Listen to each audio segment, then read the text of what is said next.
template track 2, here we go. Another hard rock song? Yes. It's very interesting syncopation on that guitar.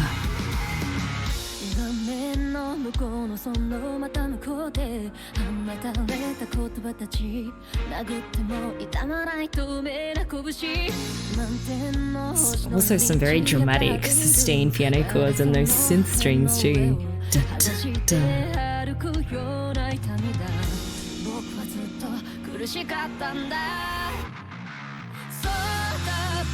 Oh, that was a very satisfying drop on that strong beat of the first bar. Also, are those like tremolo strings? Ah, that halftime was very satisfying. I think it was a halftime at least. Also, this kick drum on the 2 and the 4, it kind of makes for a very powerful, heart-thumping sort of anthem. And rim clicks. Okay, that was a cool way to sort of change the tone of this verse. 4, 1, 2, 3, 4. Ah, it's like swimming through mud. It really like heightens the drama and just draws out that tension really effectively.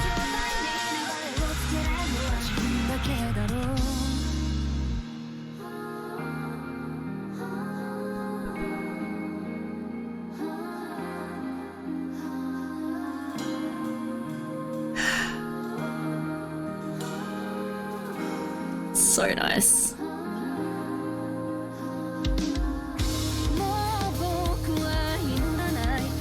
Okay, the drums are starting to sound a little bit more normal.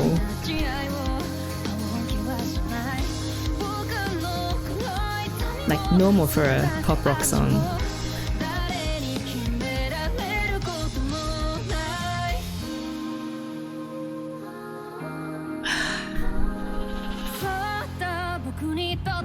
Ah, so interesting. Oh man, and then they're just back to this grinding chorus.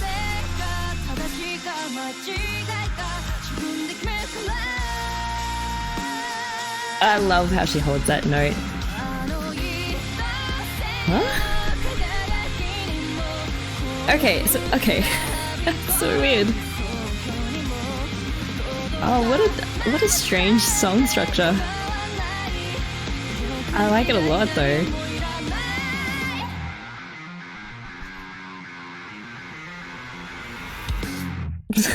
Just another really short, sharp, badass ending, kind of like wee wee woo.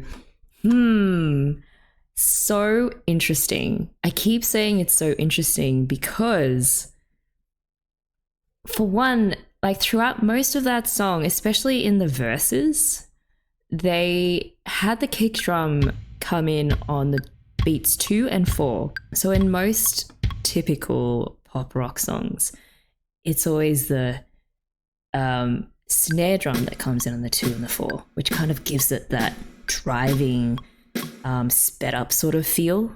Whereas in this one, they specifically used the bass drum on the 2 and the 4, which kind of dragged out the tension of the song in an interesting way. And then in that very last section, I don't even know what that was. It wasn't a verse.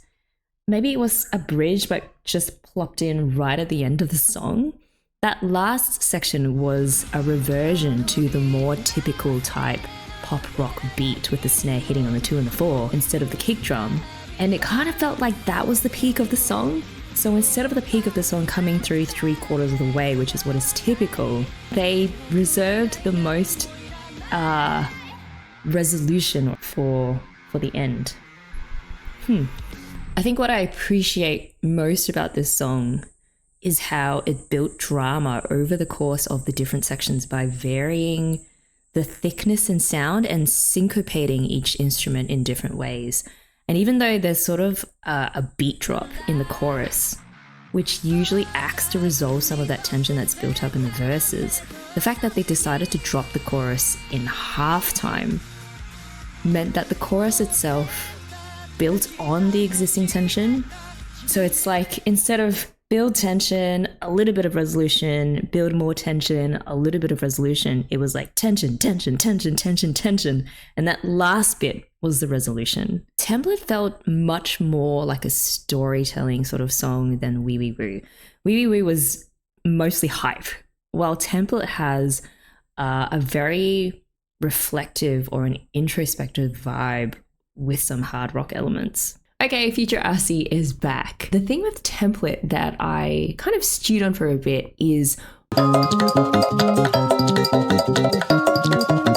and stressful in a good way, in that the tension builds up over the course of the song and only really resolves right at the end after you've been through all of that drama, which is actually a pretty rare structure in pop. So let's break it down. I think reason number one for this stress in Template is that a lot of the rhythms in the instrumentation are very weirdly syncopated.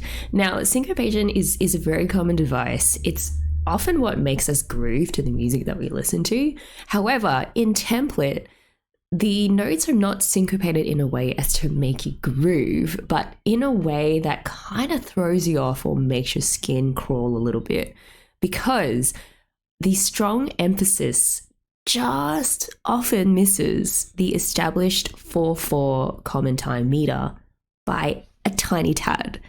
And when you miss something by just a tad, it creates a stronger desire for resolution, or it's like, oh, I can't, it was just so close. You know that feeling? It's sort of like the musical equivalent of being annoyed at a painting that's just hung almost straight but not quite, or like when someone cuts a line through a cake and just misses the center.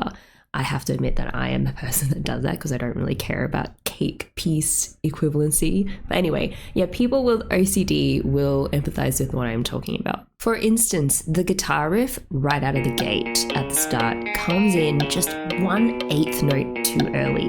It misses beat 1 of a 4-beat measure by just a little bit. And then that just sets the tone for whenever there is a verse. So in the verse, it's the piano chords that come in 1/8 note too early. So if we just focus on the piano chords in the verse, and we'll slow it right down, and I'll count in 1/8 notes. So 1 and 2 and 3 and 4, and 1 and 2 and 3 and 4, and 1 and 2 and 3 and 4, and 1. It absolutely refuses to land on the 1. Instead, it lands on the 4 N. On top of that slightly uncomfortable niggling feeling that some instruments are just missing the strong beat, you also have additional textures that accentuate that feeling of like being on edge. So we already talked about the kick drum instead of the snare drum that continues on the 2 and the 4,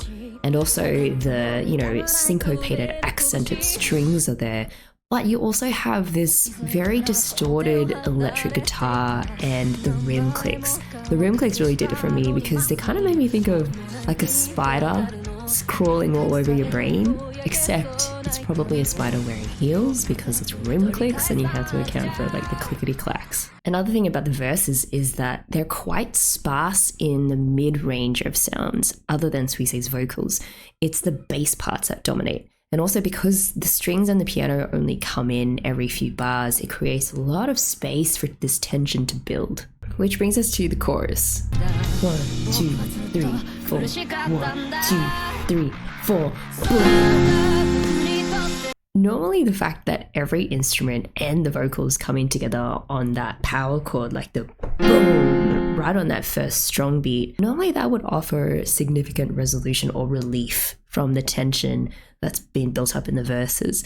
However, we're not afforded that relief in Template because of several other things that are introduced in this chorus. The first thing is something that we've also mentioned before. You know, the drums start playing in halftime, which stretches everything out twice as long, which consequentially stretches out the tension. You also hear like these faint tremolo strings, which is when string players move their bow very rapidly on the string, creating this very tense sound. And on top of the tremolo strings, if you listen carefully, there's another synth that mimics the strings kind of, but is annoyingly a microtone off the correct tone and therefore very wrong and very creepy. Okay, so if you listen to the instrumental of the chorus, it's so weird.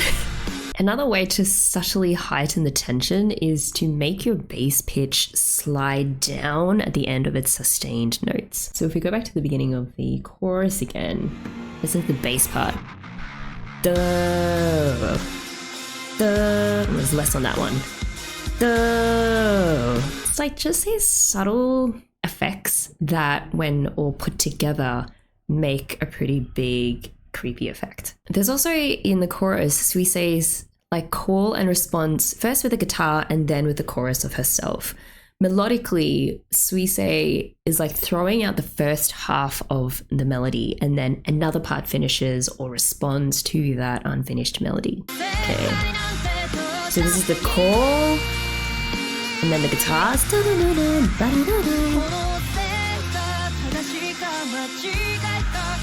And then the call response. Yeah, it was actually, I only really noticed that like when I re-listened to it, and it was like pretty cool. Playing with or splitting your melody into different halves and then having different parts sort of meet halfway is a cool way to create tension. It's like the call is the creating the tension and then the response is resolving it. So you create tension, resolve it, create tension, resolve it. Smart key changes are another way that template prolongs tension and also tells a rather interesting story. The first key change happens when we transition from the end of the verse to the start of the chorus. So the verses are in B flat minor. This is B flat minor. As soon as we hit the chorus, it changes to F minor. So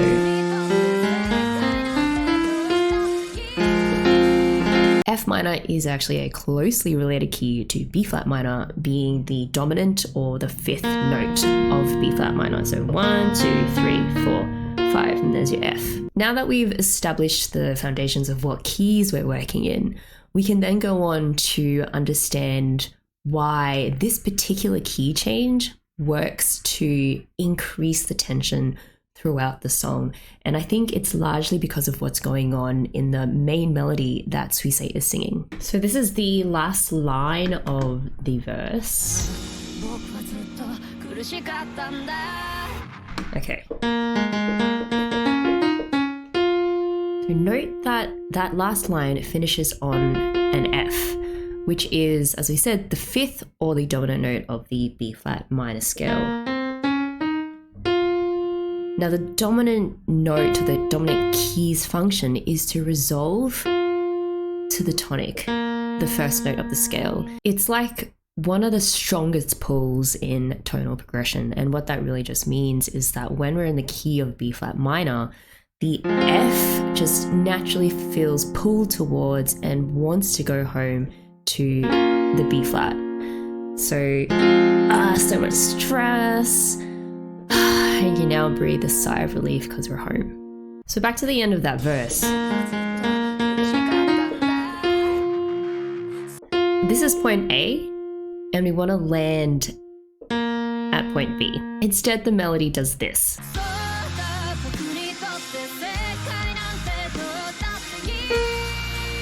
There's your B flat. So we did get from the F, which is the last note in the verse, to the B flat, which is the last note that Suisei ends her long drawn out phrase in the chorus on, but it's all wrong. First of all, yes, that B flat is the home note of the original key that we were in, the B flat minor, and it would have offered the most resolution if we were still in B flat minor, but we're not. Remember, we suddenly switched to the F minor.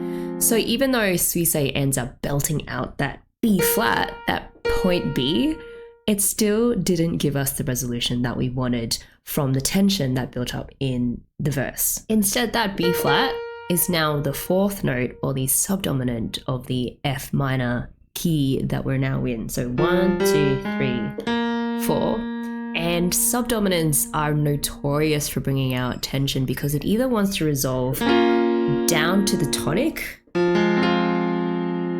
or it wants to go up to the dominant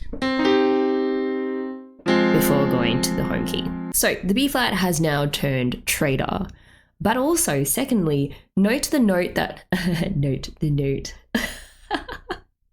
I'm sorry, that's so dumb. Note the note that Suisei pushes off of to get to that B flat. So she sings.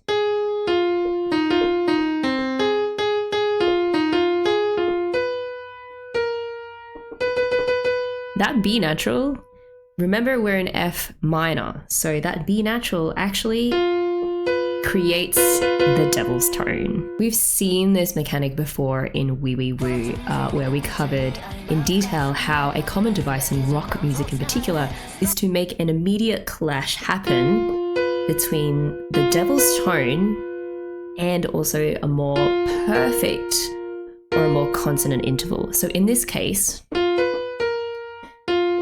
there's a devil's tone and there's a perfect fourth. Those last couple of notes of Suisei's phrase in the chorus creates a jarring dissonance by use of that mechanic. So to sum up, we do get from point A at the end of the verse to point B at the peak of the chorus, but it's all wrong, it's all messed up, because from point A to point B, there is a key change that stuffs everything up, and there's also the devil's tone that's just slid in there. Okay, so what about the end of the chorus?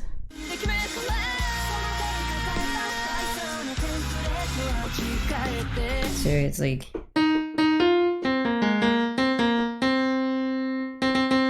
landing on that C.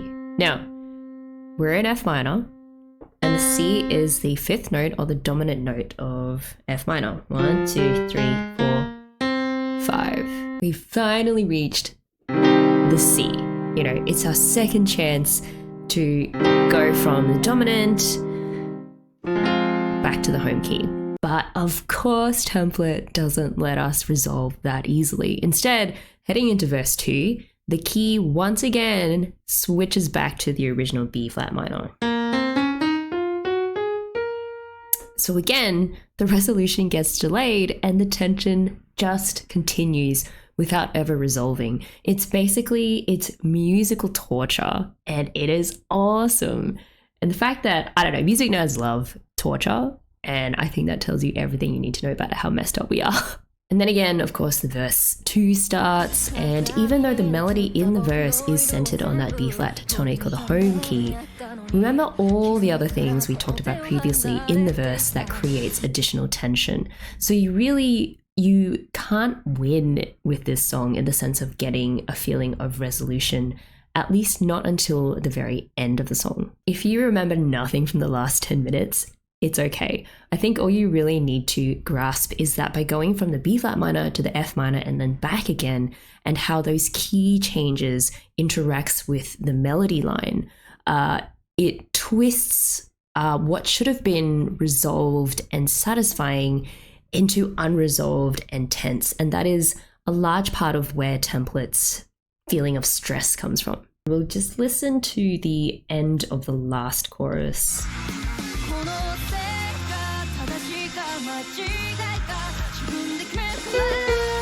Still singing that B flat. So after Sui sang the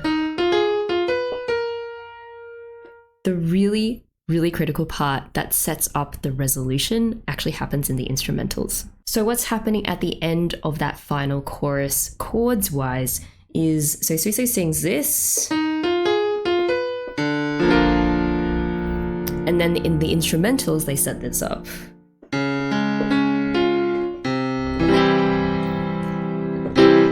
There's that C chord, which of course is the dominant or the fifth key of the F minor that we're in. 1, 2, 3.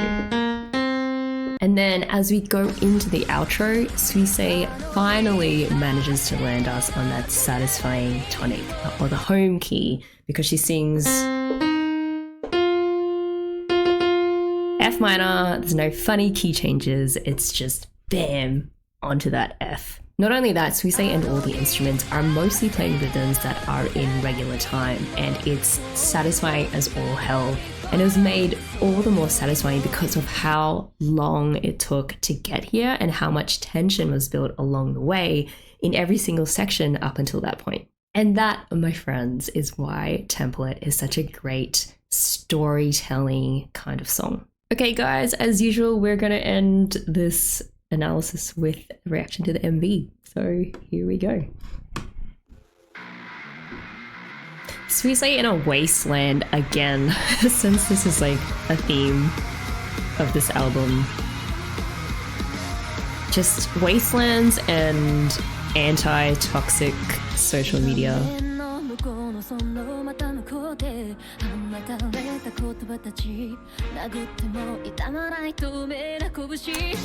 Or is this MV about like toxic office life? Like how work just eats away at our lives? Or is this Suisei before she became a VTuber? Oh, bing! Okay, no, I think she just became a Hoshimachi. That is what happened to me, literally. It was just like, bing!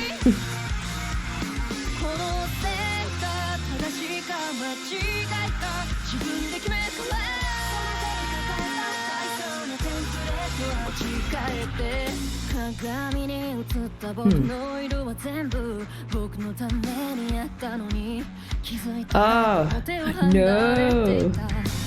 Ah, toxic fan.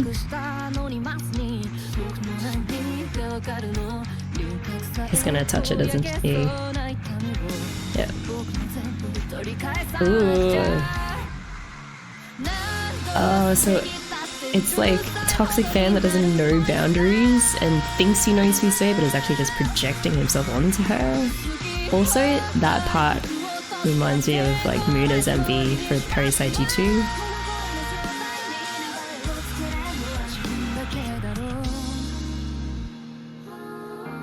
Wait, the other person got angry though at Suisei's ruined images.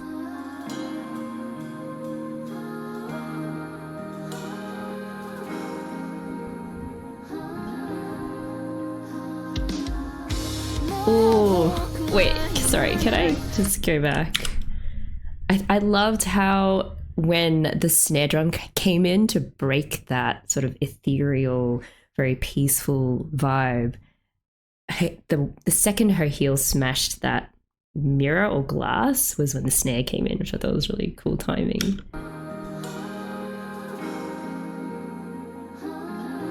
2, 3, 4, yeah.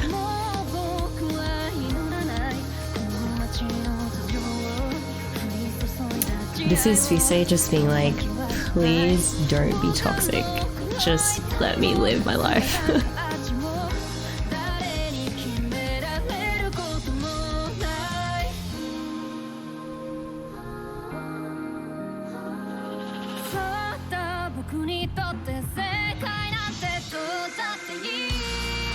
Oh no!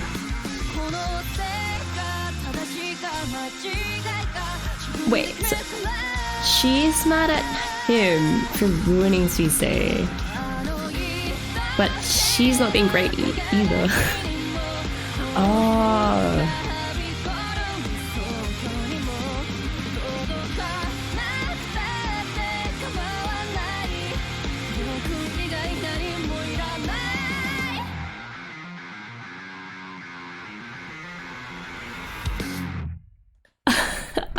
First of all, I love that MV ends with Suisei just crowning herself queen because she deserves it.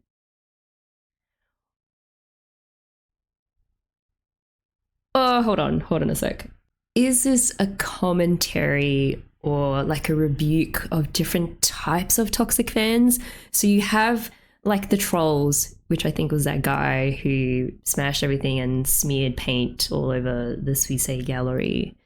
While also projecting himself onto her, which is what that, like, you know, it was Suisei, but then her face fell away and it was actually him underneath. And then I think the girl at the start of the MV who was stuck in a dead-end office job and found her salvation in the Suisei land as a Hoshiyomi. She's also another kind of toxic fan who white knights, I guess, and is the type of fan who will hunt down other people who talk shit about celebrities. So either extreme is shit is the message. Just want to rewind back to like the part where it musically resolves,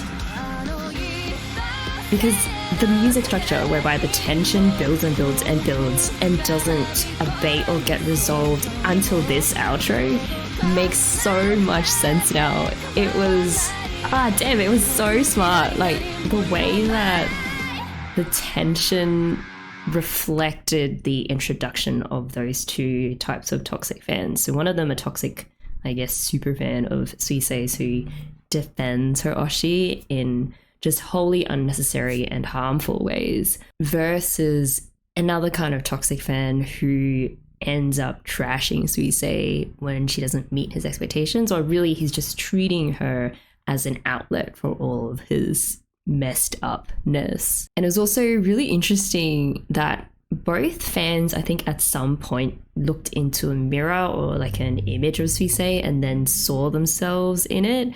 Probably, I don't know, like a commentary on how people should just stop projecting their own ideas of who Suisei is, or projecting their own expectations or issues onto Suisei, because she just wants to pursue her own creative path in peace, you know, without having to deal with crazy people who think that they have a say in what she does or doesn't do. I think we're gonna have to watch this again, because the first time watching this MV, there's just so many concepts getting thrown your way.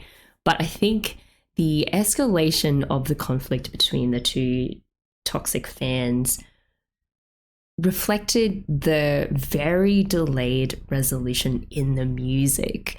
And I loved that when we did get that resolution in the outro. So when we land on that F minor tonic and get the regular rhythms back again, there was that scene showing like two Suiseis pinning down this guy. And then also there was another Suisei stopping this fan from murdering someone, basically. I read that in two ways, that Suisei herself is the one being like, please don't be creepy, shitty fans, just be a normal human being. And also maybe like other Hoshiyomis calling out the toxic elements in the fandom and just kind of self-policing. I mean, I like to think, my idealist self thinks that toxic fans like that are such a small minority, but sometimes they can get just really disproportionately loud. So it really is up to the rest of us to shut it down when they rear their ugly butts. Like I will from time to time lurk in the Hoshiyomi server every now and then, just to sort of catch up on the news that I haven't been able to keep up with regards to Suisei. And I think the mods and everyone else does such a good job of policing like obviously toxic behaviors whenever and very rarely do they pop up. And that is totally in line with what Suisei seems to be saying with this MV and this music. That very last frame of Suisei like smearing paint herself, to me that was like Suisei saying, if I want to trash anything, it'll be my choice and on my own terms. Like I don't need anyone else to do the trashing for me or because of me. And that is just the way of the queen. I'm so impressed, honestly, with how well the MV reflected the music and vice versa, that I'm actually, for the first time ever, am going to reward a drink to this MV. So whatever the total number of drinks I ended up with when I did my initial reactions, +1, because that MV was amazing. That is template done and dusted. Thank you so much for your time. Next on the reaction and analysis list is Michizure, so watch out for that update, because let's just say it was a journey. Remember, I do have a coffee page that's just been put up if you want to support me in that way. Otherwise, I will see you all next time, and until then, take care.